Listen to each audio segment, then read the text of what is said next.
In this episode, cruiser Aurora, Fortune's favorite.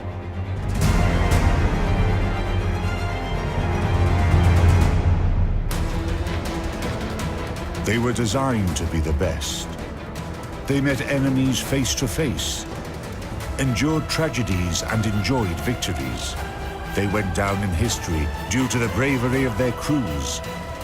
They are the ships that deserve to be called Naval Legends.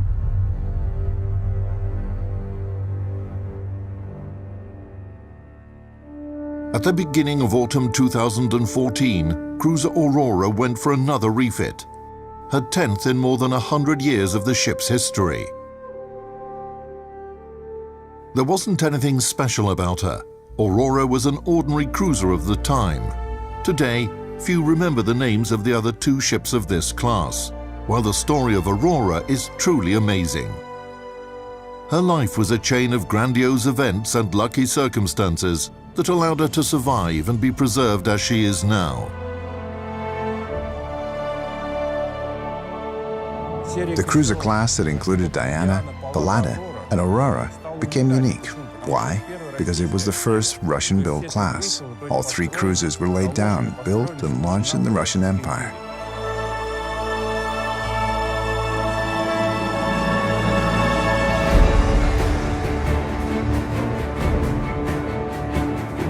At that time, it was more profitable for Russia to order ships abroad. Domestic shipyards required more time to complete the construction, and the cost was sometimes even higher than in Great Britain. One might think that the ship should have been ordered abroad, cheap, quick, and efficient. However, there was one problem. Great Britain was our main potential adversary. New protected cruiser Aurora and her sister ships, Diana and Pallada, were intended for two main tasks: operations on enemy supply lines, as well as reconnaissance and support within a squadron. We're now on the legendary cruiser Aurora, launched in 1900. The uniqueness of the ship lies in the fact that, having lived through 3 wars, she's still in commission of the Russian Navy. Ship's specifications: length 126.8 meters, beam 16.76 meters, total displacement 6,897 tons, draft 6.4 meters. The engine is the heart of any ship. Here we have a closed-cycle steam power plant. Of the 3 machines, only one, driving the middle propeller, remained intact. It was built in 1900, but it is still operational. Main power plant: 24 Belleville boilers, 3 3-cylinder triple expansion steam engines. Power output 11,971 horsepower. Electric equipment: the rudder gear was electrically driven, but could also be actuated manually or with steam. We're now in the steering compartment of cruiser Aurora. It was used to manually shift the rudder blade and turn the ship around. One man alone could barely rotate the helm. To overcome the water resistance, the efforts of 3 men were needed. It is perfectly preserved and looks the way it did more than 100 years ago. Armor: armored deck from 38 to 63.5 millimeters. Conning tower 152.4 millimeters. At the end of the 19th century, good first-rank cruisers had the thickness of their conning tower armor equal to the caliber of their main guns. On Aurora, it was 152 millimeters. Armament at the beginning of the Russo-Japanese War: 8 cannon guns, caliber 152 millimeters. 24 cannon guns, caliber 75 millimeters. 3 mine torpedo launchers, caliber 381 millimeters. Initially, the main armament of the ship consisted of 8 Cannet guns with a caliber of 152 millimeters on the upper deck. Additionally, 24 guns with a caliber of 75 millimeters were installed on the gun deck. Before the cruise to the Far East, optical sights were mounted on all guns. The thickness of the armor sheets on each gun is 25 millimeters. Maximum speed 19.2 knots. Cruising range 4,000 nautical miles at 10 knots. The construction of cruiser Aurora took 6 years, quite a long period of time, one might say. But this is understandable. The industry in Russia was not as developed as somewhere like Great Britain.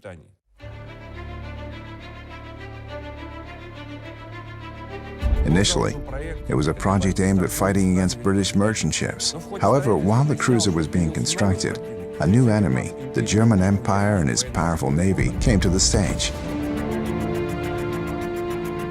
In addition, another geopolitical task arose, the military buildup of Japan and the development of its navy. This was the third geopolitical task, and there were only 3 ships under construction. To cover all these tasks, using only 3 ships was a challenge. That's why, during her construction, the cruiser's purpose and classification would change from time to time.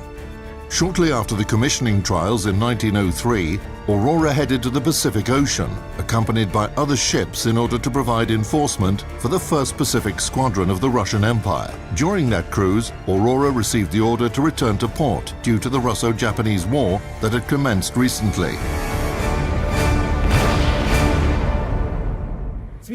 Starting from the spring of 1904, the 2nd Pacific Squadron was formed. In autumn, the squadron was sent to the Far East under the command of Admiral Rozhestvinsky. Aurora was part of the cruiser detachment that, in its turn, was part of the squadron. Now, she was to fulfill her duties as a scout ship. It was one of the most difficult voyages in naval history. The ships covered 18,000 miles over the course of 223 days. During this long voyage, Aurora called at a port only once, in Tangier. All other numerous instances of coaling took place right at sea. What is coaling? Immense heat, sweat, cold, dust covering all of your body. This could last for hours, or even days in the case of large ships. However, that wasn't the only problem. After coaling was finished, all surfaces had to be washed because all superstructure elements were literally coated with coal dust, which not only caused overheating, but also harmed the health of crew members. It was an ordeal for Russian sailors, who were northern people by character. On May the 27th, 1905, the Russian squadron was met by a Japanese fleet under the command of Admiral Togo at the Korea Strait. At 1349, the Battle of Tsushima commenced.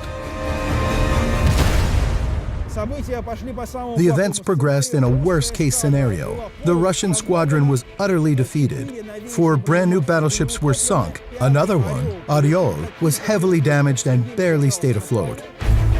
Cruiser Aurora engaged in the battle 45 minutes after it started.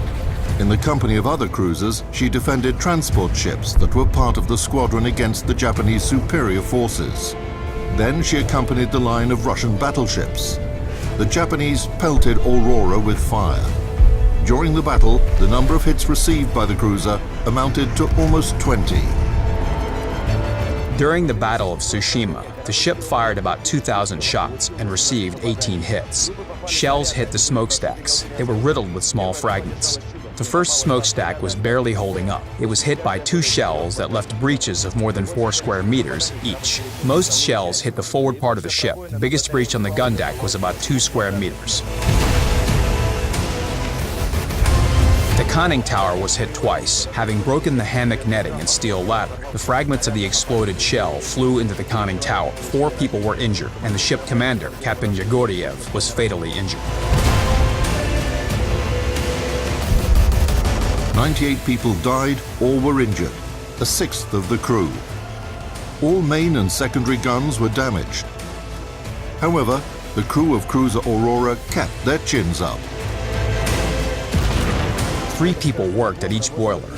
1 would open the doors, and 2 others would shovel the coal into it. During the Battle of Tsushima, 144 people were throwing coal into the boilers at temperatures of almost 90 degrees Celsius for 28 hours without stopping.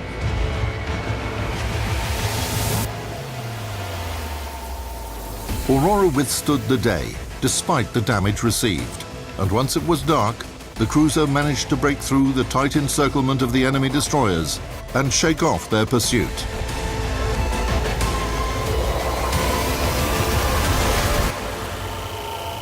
In that situation, Admiral Enquist, the commander of the cruiser squadron made the absolutely correct decision not to break through to Vladivostok. By returning to Manila, Enquist saved the ships for Russia.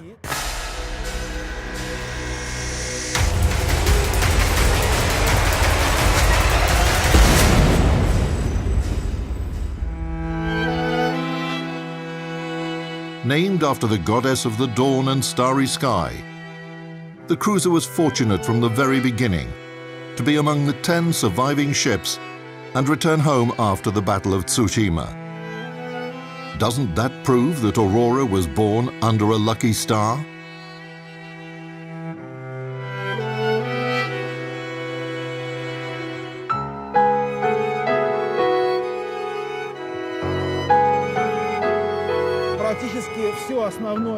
Almost the entire battle core of the Russian fleet was destroyed, and even ships that were considered obsolete, like Aurora and Diana, which had survived the Russo-Japanese War, could still be useful to the fleet.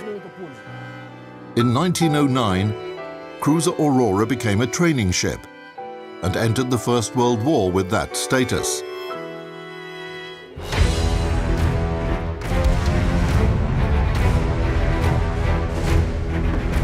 Aurora was part of the 2nd Cruiser Squadron of the Baltic Fleet. Its main mission was to not let the Imperial German Navy reach St. Petersburg, so laying the minefield in the Gulf of Finland was a priority task. The cruiser's job was to patrol these minefields and support destroyers. That's all.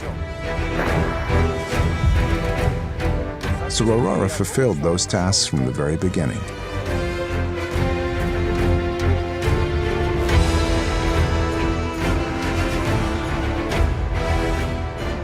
But it should be noted that the ship was already outdated by 1914, 1915, 1916. It was in constant need of repairs.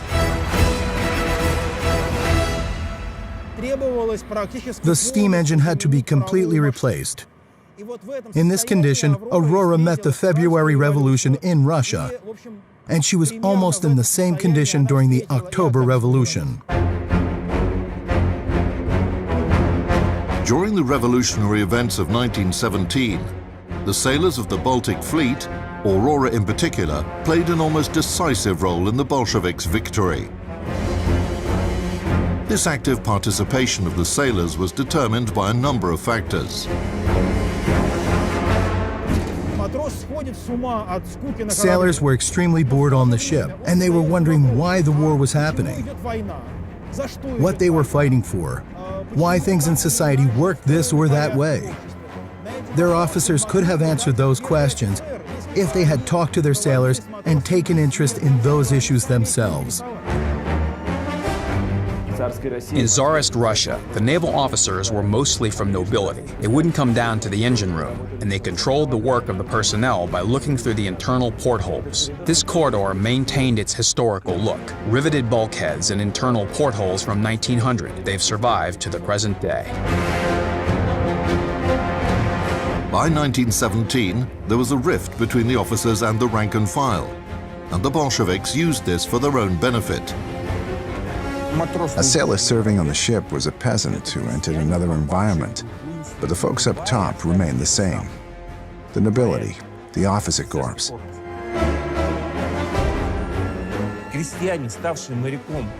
A peasant who became a sailor fought on his action station, for his action station and his ship. Reporting to a nobleman, an officer, it required strict discipline that was propagated in all leading fleets.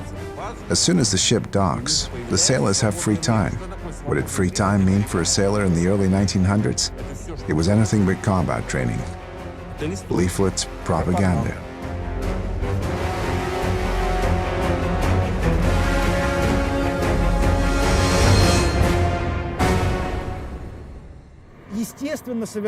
Aurora was anchored near a factory wall, where there were plenty of workers, so it was natural for the crew to get involved in the revolutionary movement. And when the revolution began on February 23, 1917, the Aurora sailors supported it.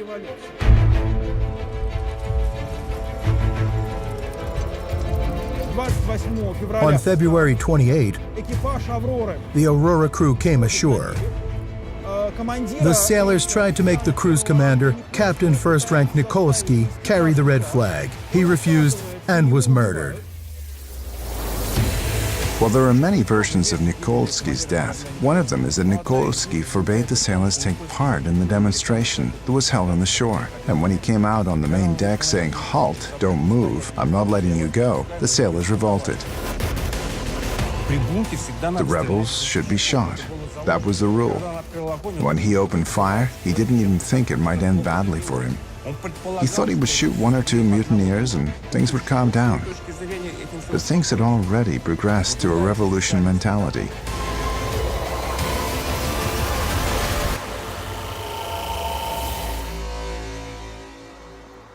By October 1917, Aurora was a completely revolutionary ship. On October the 25th, the cruiser stood in the fairway of the Neva River, near Nikolaevsky Bridge. At 21:45, her bow gun fired a shot which began the October Revolution. One of the myths about the legendary cruiser Aurora is that she fired at the Winter Palace during the Revolution.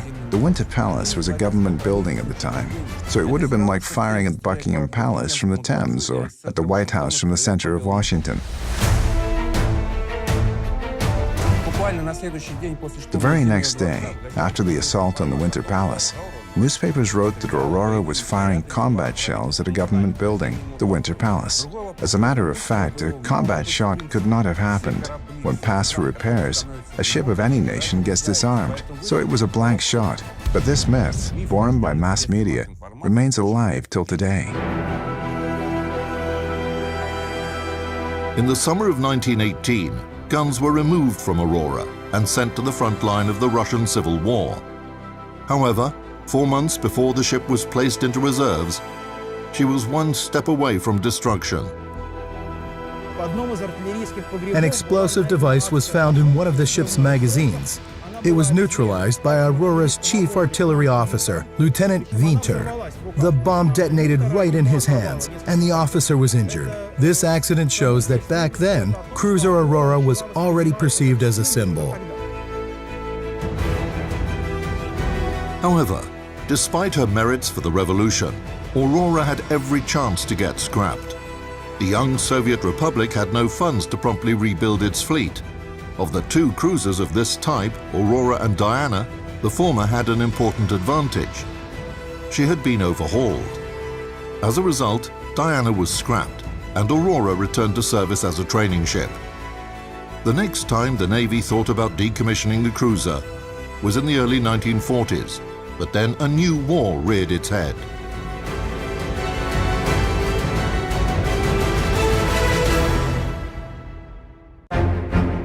In September 1941, German troops were breaking through to Leningrad, renamed St. Petersburg. Every cannon and every soldier were integral. And again, Aurora's guns were removed from the ship and placed in the suburbs of the city. What is done within a month in peacetime, they did within a day. Bringing a crane to Aurora, removing her guns, placing them on a flat car, taking them to their positions. And the positions themselves are pretty sophisticated fortifications. What is a fortified position? It's a place where you have to sort of recreate a ship deck. So they dug special pits and cast concrete inside. And this concrete served as a ship deck. They brought these huge, heavy guns in by hand, placed them on these platforms, and fastened them, removing, delivering, and installing the guns. It was all equally heroic. Together with the guns, seamen left the cruiser to fight on the ground. Aurora's main battery fought at Dudyahov Hills.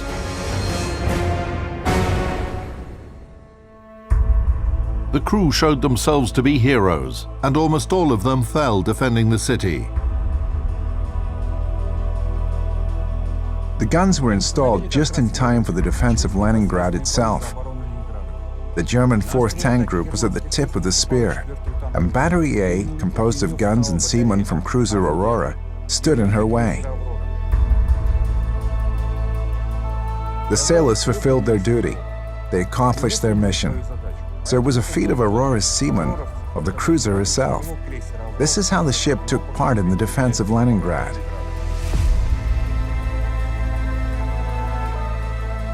The cannons from Aurora were fighting not only at Dudyehov Hills.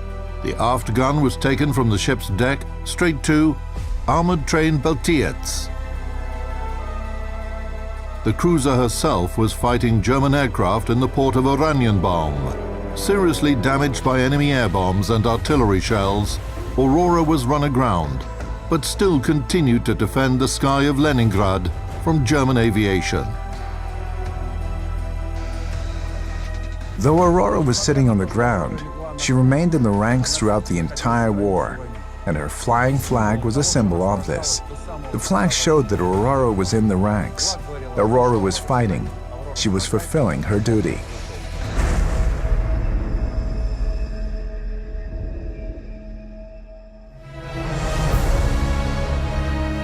As Aurora was beginning her 5th decade in service, she was already considered a legendary ship in the Soviet Navy. For this reason, even before World War II was over, a decision was taken to preserve the ship as a monument of military history and the revolution. The ship was brought afloat, handed over to the Nahimov Naval School, and anchored in front of the historic Peter the Great Palace, which hosts the school.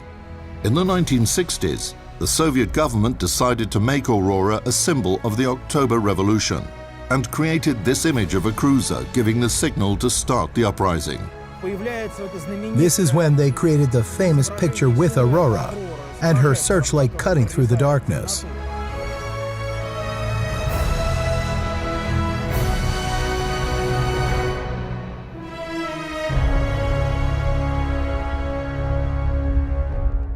Commissioned in 1903, cruiser Aurora could have been destroyed in the Battle of Tsushima, could have gotten sunk by a German submarine during World War I, or could have been scrapped after the Russian Revolution and the Civil War. In World War II, she could have gotten destroyed by German aircraft or artillery, but the cruiser is still in service. Doesn't that prove that she's not only the most legendary, but also the luckiest ship in the history of the Russian Navy?